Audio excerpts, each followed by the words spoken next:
नमस्कार. नमो बुद्धाय. जय भीम. जय भीम. बंधू आणि भगिनींनो, आजच्या आमच्या या मैत्री संघाच्या यूट्यूब चॅनलमध्ये मी आपलं सर्वांचं स्वागत करतो. मी बाळासाहेब थोरात आणि आज आपण विषय घेत आहोत अशोक विजयादशमी. आपण त्या विषयाला सुरुवात करायच्या आधी एक छोटीशी गाथा घेऊया. मनो उबंगमा मनसा मनोमया मनसाचे पदुठ्ठेन भासती वा करोति वा ततोनं दुःखमन्वेति चक्कं वा वहतो पदं मनो उबंगमा मनसा मनोमया मनसाचे पसन्नेन भासती वा करोति वा ततोनं सुखमन्वेति छायाव अनपायिनी मनो उबंगमा मनसा मनोमया मनोमया मनोमया. मन हे सर्वश्रेष्ठ आहे. मनोपुबंगमा मनोसेठा मनोमया मनसाचे पदुट्ठेन भासती वा करोति वा ततोनं दुःखम अन्वेति चक्कं वा वहतो पदं. म्हणजे मन हे सर्वश्रेष्ठ आहे, पूर्वगामी आहे आणि त्या अनुषंगाने तुमचे सर्व व्यापार चालतात माणसाचे. म्हणजे माणसाच्या देहापेक्षा त्याचं मन हे अतिशय महत्त्वाचं आहे. देह किती सुंदर काही असेल, त्याने निर्णय घेतला मला आत्महत्या करायची, तर देहाचं काही राहत नाही. म्हणून मन प्रभावी आहे, त्याला चांगले संस्कार देणं आवश्यक आहे. मनामध्ये दुष्ट भावना आली तर आपण त्याप्रमाणे वागून आपलं स्वतःचं आयुष्य संकटात टाकतो. आणि मनामध्ये चांगल्या भावनेने जे काही काम केलं जातं तर सुख हे आपल्या भोवती सावलीप्रमाणे असतं. सावलीप्रमाणे आपल्याला सहकार्य करतं. जसं मनसाचे प्रसन्नेन भासती वा करोति वा ततोनं सुख मनवेती, सुख निर्माण होतं. छाया व अनपायनी, जशी छाया 24 तास आपल्याला सोडत नाही त्याच पद्धतीने सुख सुद्धा आपल्याला सोबत राहतं. म्हणून मनामध्ये नेहमी चांगले विचार असावेत, चांगली भावना असावी. धम्मचक्कनुपवर्तन दिन जवळच येत आहे आणि त्यानिमित्ताने मी आपणा सर्वांना हार्दिक शुभेच्छा देतो. त्याचसोबत 5 दिवस आधी म्हणजे साधारण मला वाटतं 12-13 तारखेला अशोक विजयादशमी आहे. त्यानिमित्तानेही आपणा सर्वांना हार्दिक शुभेच्छा देतो.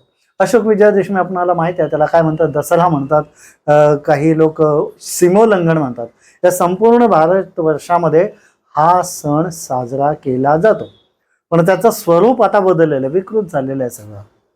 तर स्वरूप नेमकं काय आहे, त्याचं ऐतिहासिक महत्त्व काय आहे, याबद्दल आपल्याला थोडंसं जाणून घेतलं पाहिजे. कारण आपल्या मनामध्ये जे जे काही बसलेलं आहे त्या चित्तामध्ये, तेच आपण इतरांना सांगत असतो आणि त्याचप्रमाणे पुढे प्रक्षेपित होत असतो. आणि म्हणून तोच भाग पुढे पुढे वाढत जातो. आपली मुलं किंवा पुढच्या पिढ्या तेच फॉलो करतात. तसं वर्षानुवर्ष आपण ज्या पद्धतीने दसरा, सीमोल्लंघन जे काही संपूर्ण भारतीय लोक साजरा करतात, त्याच्यामध्ये सत्य काय असत्य काय हे आपल्याला माहीत पाहिजे. आपल्याला माहीत आहे की वर्षावास आषाढ पौर्णिमेपासून सुरू होतो आणि अश्विन पौर्णिमेला समाप्त होतो. हा बौद्ध धर्मातील अतिशय महत्त्वाचा संस्कार आहे. या काळामध्ये उपवास धारण केलं जातं आणि अष्टशिलाचं बऱ्यापैकी पालन केलं जातं. म्हणजे काही वार ठरवून किंवा पौर्णिमा टू अमावस्या अशा पद्धतीने किंवा 4ही महिने काही लोक उपवास करतात. पण त्यांच्या पद्धतीने आपापल्या पद्धतीने ज्याला जसं पेलवेल आणि सातत्याने प्रवचन पण चालू असतात. हा वर्षावासाची ही जी समाप्ती होते ही कधी होते? अश्विन पौर्णिमेला. बघा, अश्विन पौर्णिमेच्या आधी 5 दिवस विजयादशमी येते, अशोक विजयादशमी. वर्षावास कधी संपतो?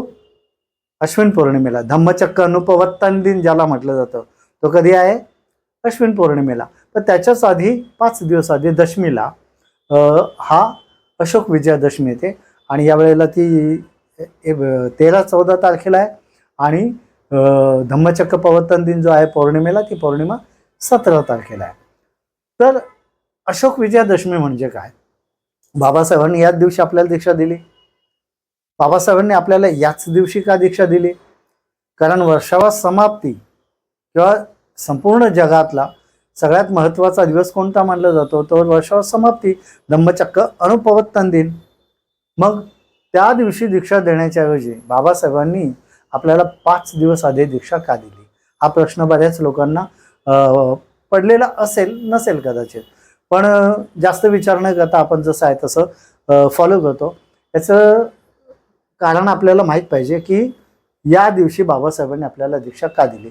धम्मदीक्षेच्या या कार्यक्रमाच्या प्रचारासाठी हे जे पत्रक काढलं होतं ते भारतीय बौद्धजन समिती या संस्थेच्या माध्यमातून हा कार्यक्रम संपूर्ण नियोजित करण्यात आला होता.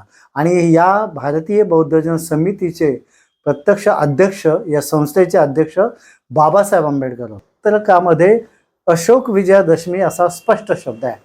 अशोक विजयादशमी 14 ऑक्टोबर 1956 रोजी धम्मदीक्षा होईल. सर्व लोकांनी तिथे उपस्थित राहावं असं त्या पत्रकातून विनंती आहे.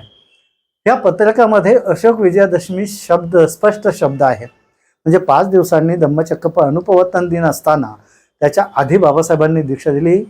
गंभीर गोष्ट आहे, अतिशय महत्त्वाची गोष्ट आहे. महत्त्वाची असल्याशिवाय बाबासाहेबांनी ती त्या दिवशी धम्मदीक्षा दिलेली नाही. काय आहे अशोक विजयादशमी? अशोक कोण? सम्राट अशोक. आपल्याला माहीत आहे की ज्या सम्राट अशोकाचं अशोक चक्र आपल्या राष्ट्रध्वजावर आहे. आपल्या देशाचं मानचिन्ह जे आहे किंवा ज्याला मानचिन्ह 4 सिंहाची मुद्रा आहे ती सम्राट अशोकांची, अशोक स्तंभ ज्याला म्हणतो आपण, ते पण सम्राट अशोकांनी क्रिएट केलेलं आहे. हे सगळं आहे हे बुद्धिस्ट कल्चरशी संबंधित आहे. म्हणजे तुमच्या संविधानामध्ये बुद्धिस्ट कल्चर आहे, पण प्रत्यक्षात आचरणामध्ये मात्र त्या दसऱ्याला आपट्याची पानं वगैरे वाटली जातात, लोकांना माहिती नाही. तर खरं हा दसरा काय आहे, सीमोल्लंघन काय आहे, अशोक विजयादशमी काय आहे? या अशोक विजयादशमीलाच ही 2 नावं आहेत, दसरा आणि सीमोल्लंघन. हे सगळ्यांना माहीत आहे सीमोल्लंघन वगैरे, पण त्याचा नेमका अर्थ काय? त्याबद्दलच्या ज्या काही कथा सांगितल्या जातात त्या मिथ्स म्हणून त्याच्यामध्ये आपण जात नाही. तर सत्य इतिहास असा आहे की या दिवशी अशोकाचा विजय झालेला आहे. कोणता विजय? तर सम्राट अशोक महाराजांनी फक्त एक युद्ध केलेलं आहे. कोणतं? कलिंग युद्ध. त्यांच्या आयुष्यात फक्त एकच युद्ध आहे. बाकीची छोटी मोठी बंड आहेत ती त्यांच्या सैनिकांनी किंवा त्यांनी हस्तक्षेप करून मोडून टाकली, पण ते युद्ध नव्हे. सम्राट अशोक महाराजांनी आयुष्यामध्ये फक्त एकच युद्ध केलेलं आहे आणि हे बहुतेक इतिहासकारांना मान्य आहे. काही लोकांनी सांगितले खूप हे युद्ध केली, खूप माणसं मारली, हे चुकीचं आहे. कारण एवढं जे त्यांनी जनसेवेचं काम केलेलं आहे ते जनसेवेचं काम एवढंच, एवढं प्रचंड आहे, त्यात युद्ध कुठे करणार? आणि लोकांची सेवा करणारा, लोकांना पुत्रवत मानणारा राजा हा युद्धखोर, अशा पद्धतीने जे वर्णन आहे ते साफ चुकीचं आहे. कलिंग युद्ध हे सम्राट अशोकांवर लादलेलं युद्ध आहे. म्हणजे दुसऱ्या कलिंगने हल्ला केला आणि सम्राट अशोक महाराजांनी त्याला फक्त प्रत्युत्तर दिलेलं आहे. प्रत्युत्तर म्हणजे आपल्यावर कोणी हल्ला केल्यावर आपण त्याला जे प्रत्युत्तर देतो, म्हणजे आपण मारामारी केली किंवा आपण त्यात उतरलो असा भाग होत नाही, आपल्याला उतरावं लागतं. जी अहिंसा बुद्धांनी सांगितलेली आहे, काय? पाणाती पाता वेरमणी सिक्खापदं समाधियामी. वर्षावासामध्ये तुम्हाला माहिती आहे अष्टशील धारण केलेलं असतं आणि ह्या अष्टशिलामध्ये सगळ्यात पहिलं शील कुठलं होतं? पाणातिपाता वेरमणी सिक्खापदं समादियामी, म्हणजे मी जीव हिंसा करणार नाही. आणि तरी सुद्धा या वर्षावासाच्या काळातच सम्राट अशोक महाराजांनी युद्ध केलं. कसं शक्य आहे? त्यांच्या राज्यामध्ये सर्वत्र वर्षावास पालन होत होतं. वर्षावासाचं पालन केलं नाही तर काय काय घटना घडलेल्या आहेत याची इतिहासाच्या जाणकारांना माहिती आहे.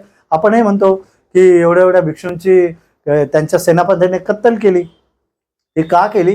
की त्यांनी उपवास धारण केलं नाही, वर्षावासाचं पालन केलं गेलं नाही म्हणून. तर सम्राट अशोक महाराजांच्या काळात वर्षावासाचं चोख पालन होत होतं आणि तरी सुद्धा त्याच काळात हे युद्ध कसं काय झालं? तर याचं कारण असं आहे की महाराजांनी हे युद्ध पुकारलेलं नाही, हे युद्ध त्यांच्यावर लादलेलं आहे.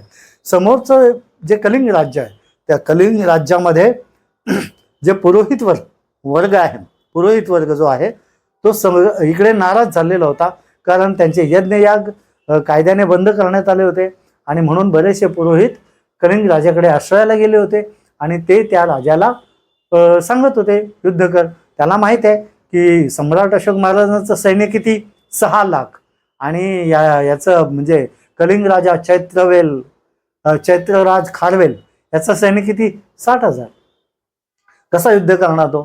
पण मग त्याला सांगण्यात काय आलं की हे बघ, आता तिथे अष्टशील घेतलेलं आहे, पाणातिपाता वेरमणी, आणि ते 4 महिने सातत्याने असणार आहे, म्हणजे राजा शस्त्र चालवणार नाही आणि म्हणून अशा काळात जर हल्ला केला तर आपण नक्की विजय होऊ असं त्याला आमिष दिलेलं आहे आणि म्हणून त्या राजाने या काळात हल्ला केला असावा. अन्यथा हल्ला करायला काही कारण नाही. हे युद्ध जर या तारखेला झालंय आणि याच्या 10 दिवस आधी याचं सेलिब्रेशन होतं, म्हणजे एकादशीपासून अश्विन शुद्ध एकादशीपासून अश्विन शुद्ध दशमीपर्यंत हे सेलिब्रेशन होत असतं आणि दशमीला अशोकाचा विजय आहे, म्हणजे 10 दिवस हे काय झालेलं आहे, युद्ध चाललेलं आहे, हे क्लिअर होतं. पण ते युद्ध बाहेरून झालेलं आहे, महाराजांनी स्वतःहून त्याच्या अटॅक केला आहे असं काही दिसत नाही, कारण महाराज आधीपासूनच बौद्ध धम्माचा म्हणजे उपासक होते, बौद्ध धम्माचं आचरण करणारे होते. त्यांच्या मातेचं जे नाव आहे ते काय आहे सर्वांना माहिती आहे, सुभद्रांगी. दुसरं नाव काय आहे?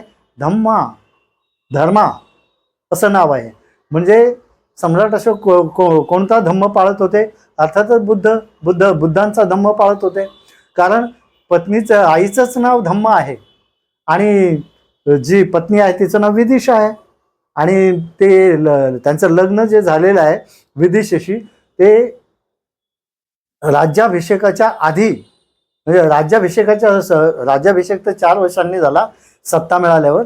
सत्ता मिळायच्या आधी 3 वर्ष आधी त्यांचा विवाह झालाय. मुलांची नावं काय ठेवलीत आधीच त्यांनी? संगमित्रा, महेंद्र, ही नावं कोणाची आहेत?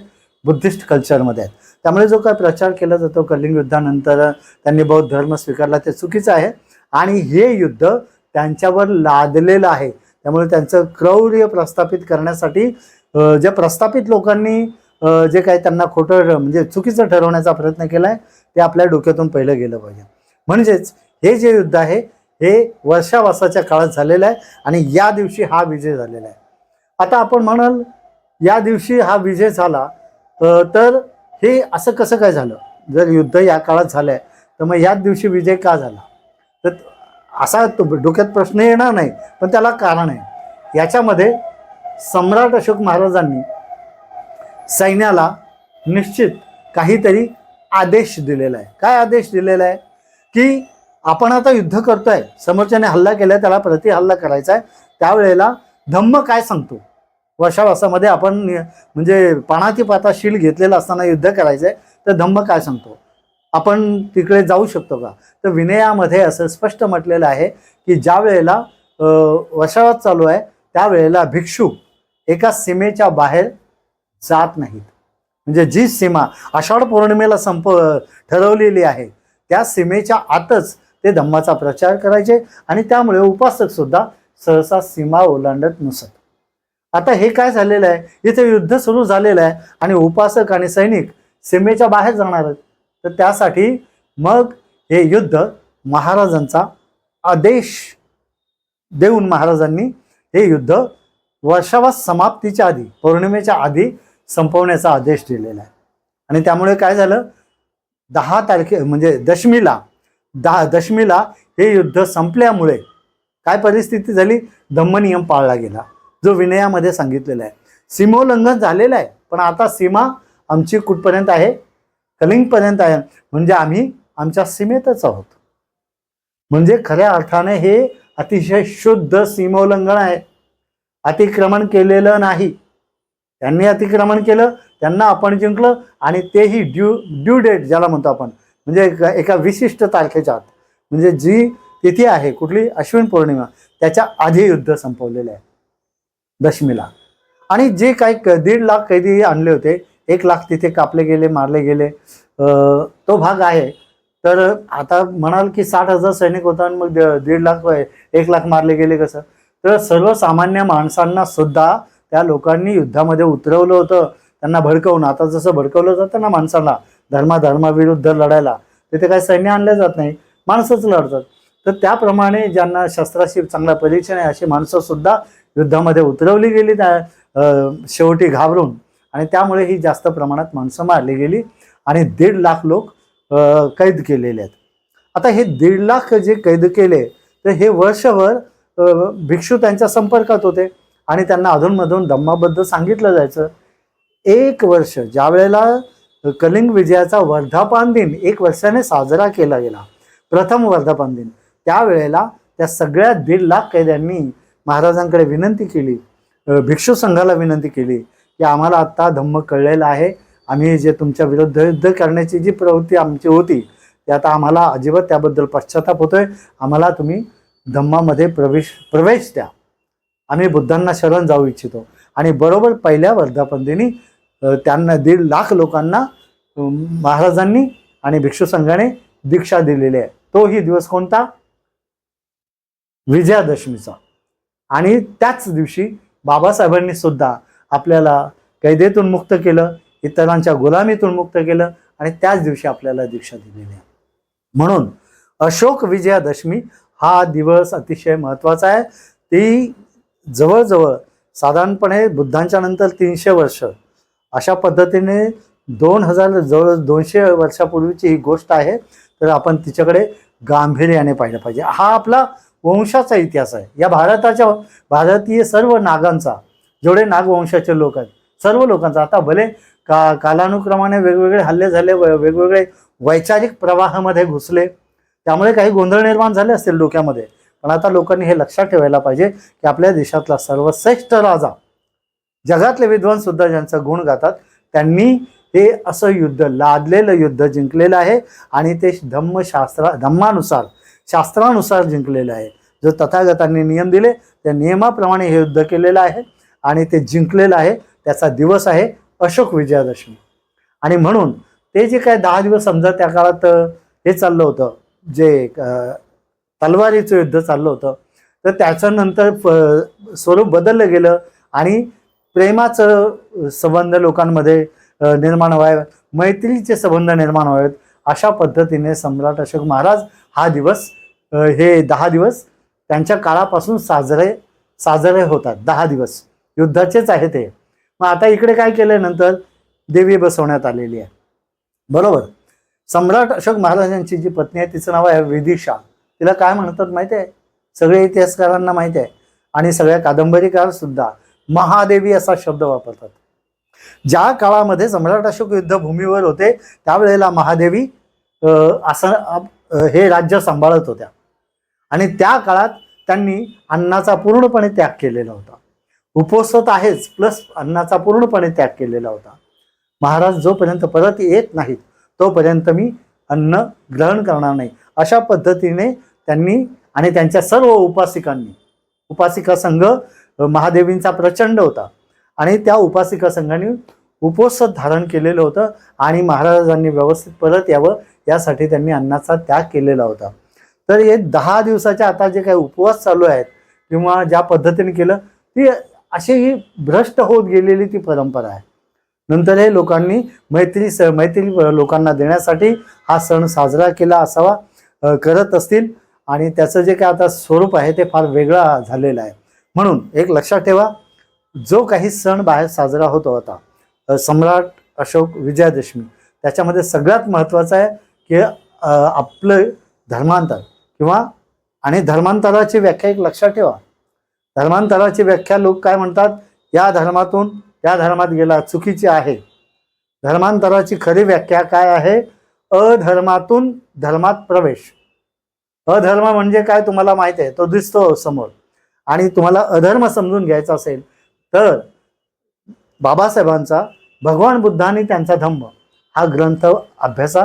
त्याच्यामध्ये धम्म, अधम्म आणि सद्धम्म हे प्रकरण आहे. म्हणजे अधर्म काय आहे, त्या अधर्मातून आपण सद्धम्मात आलो, धम्मामध्ये आलो. म्हणजे अधर्मातून धम्मात प्रवेश म्हणजे काय, धर्मांतर. असं आपलं धर्मांतर कोणत्या दिवशी झालेलं आहे, अशोक विजयादशमी. म्हणून त्याला, या दिवसालाही धम्मचक्र अनुपवर्तन दिन असं म्हणतात. त्या एक असा वाद निर्माण करतात काही लोक की हे 14 ऑक्टोबरला करायचं की अशोक विजयादशमीला करायचं. साधी गोष्ट आहे, कॉमन सेन्स आहे. 14 ऑक्टोबर जर आधी येत असेल, ते इंग्लिश कॅलेंडर आहे, येशू ख्रिस्ताच्या जन्मापासून ते कॅलेंडर निर्माण झालेलं आहे. मग 14 ऑक्टोबर आधी येत असेल आणि अश्विन पौर्णिमानंतर येत असेल काय, तर तुम्ही या तारखेपासून, या तिथीपासून या तारखेपर्यंत करा. किंवा तिथी आधी आली आणि तारीख नंतर आली तर तुम्ही या दिवसापासून या दिवसापर्यंत, हा मधला संपूर्ण काळ तुम्ही धम्मचक्र अनुपवर्तन दिन, त्याला मैत्री सोहळा अशा पद्धतीने नाव देऊन त्याला एकमेकांमध्ये मैत्री प्रक्षेपित करण्याचं काम करावं, धम्माचा प्रचार प्रसार करावा, अशी या ठिकाणी विनंती करतो. आणि हा धम्मचक्र अनुपवर्तन दिन अतिशय चांगल्या पद्धतीने साजरा करावा. वेगवेगळ्या विषयावरची प्रवचन मालिका या काळामध्ये आपण अरेंज करू शकतो. लहान मुलांना, तरुणींना वेगवेगळ्या प्रकारच्या विद्या शिकवण्याचं काम या काळामध्ये होऊ शकतं संपूर्ण वर्षावासात. आणि ह्या 10 दिवसात प्रवचन होणं, मुलांनी एक गेट टुगेदर होणं, त्याने आनंद उत्सव साजरा करणं, अशा पद्धतीने हा काळ साजरा केला जावा. म्हणजे 14 तारीख हे आपल्याला महत्त्वाचे आहे. आणि ज्याला काय म्हणतो आपण, विजयादशमी, काय विजयादशमी किंवा धम्मचक्र अनुपवर्तन दिन पौर्णिमा, अश्विन पौर्णिमा, म्हणजे अश्विन पौर्णिमेपर्यंत आणि 14 तारखेपासून हा संपूर्ण काळ केला तर मधले अशोक विजयादशमी सुद्धा व्यवस्थित त्याच्यामध्ये संपन्न होते. तर त्याप्रमाणे आपण कार्यरत असावं आणि त्याच्यामध्ये कोणतंही वैचारिक मतभेद निर्माण न करता हा संपूर्ण काळ 14 तारीख आणि अश्विन पौर्णिमा हा मधला काळ संपूर्णपणे आपण एक उत्साहपूर्ण उत्सव साजरा करावा. घरामध्ये काय गोडधोड करायचं असेल किंवा विहार सजवायचे असेल, असे अनेक प्रकार हे बाबासाहेबांनी अतिशय कल्पकतेने हा दिवस ठरवलेला आहे. तो दिवस ठरवताना त्यांनी खूप विचार केलेला आहे. अतिशय विद्वत्तापूर्ण असा या विषयाचा त्यांचा अभ्यास आहे. त्यांना सम्राट अशोकांबद्दल किंवा धम्म संस्कृतीबद्दल इतर काही मांडायला फारसा वेळ मिळाला नाही, कारण धम्मदीक्षेनंतर अवघ्या 54 दिवसामध्ये त्यांचं निधन झालेलं आहे, निर्वाण झालेलं आहे. त्यामुळे आपण जो काही आपला संस्काराचा भाग आहे, आपल्या संस्कृतीचा भाग आहे, तो आपण गंभीरपणे बघितला पाहिजे. आणि त्याच्याकडे बघताना हा दिवस कशा पद्धतीने आपण साजरा करावा. या दिवशी सम्राट अशोक महाराजांनी 1.5 लाख लोकांना दीक्षा दिली. आपल्याला सुद्धा बाबासाहेबांनी 5 लाख लोकांना दीक्षा दिली. आणि अवघ्या 5 दिवसांनी तुम्हाला अश्विन पौर्णिमा येते आणि वर्षावास समाप्त होतो. म्हणजे वर्षावासाच्या काळातच ही धम्मदीक्षा झाली. हा अतिशय महत्त्वाचा भाग आहे. आमच्या या यूट्यूब चॅनलला आपण सबस्क्राईब करावं असं या ठिकाणी विनंती करतो. आणि जे आपण ही संस्कृती मांडण्याचा प्रयत्न करतो, पहिल्यापासूनच सांगितलं की मैत्री संघ 1992 पासून धम्म चळवळीवर काम करत आहे. जो एक विषय आपण घेतलेला आहे, तो एक विषय म्हणजे आता जो सांगितला तो सुद्धा, हा हे सगळेच्या सगळे विषय हे फक्त त्या विषयाचं एक थोडंसं इंट्रोडक्शन आहे, थोडीशी तोंड ओळख आहे. म्हणजे जसं जब हम बोलो विहार में चलो असेल, कर्मसिद्धांत असेल, हे छोटे छोटे विषय. नंतर आपण त्याच्या डेप्थमध्ये जाण्याचा प्रयत्न करू आणि या विषयाच्या सुद्धा डेप्थमध्ये जाण्याचा, त्याचा अगदी सखोल त्याचा अभ्यास किंवा मांडणी करण्याचा पुढील म्हणजे नंतरच्या काळातल्या एपिसोडमध्ये आपण त्याचा प्रयत्न करू. आपण जे काही सहकार्य केलं, बऱ्याच लोकांनी लाईक केलं, शेअर करतायत, सबस्क्राईब करतायत, त्या सर्वांना मी धन्यवाद देतो. नमो बुद्धाय. जय भीम.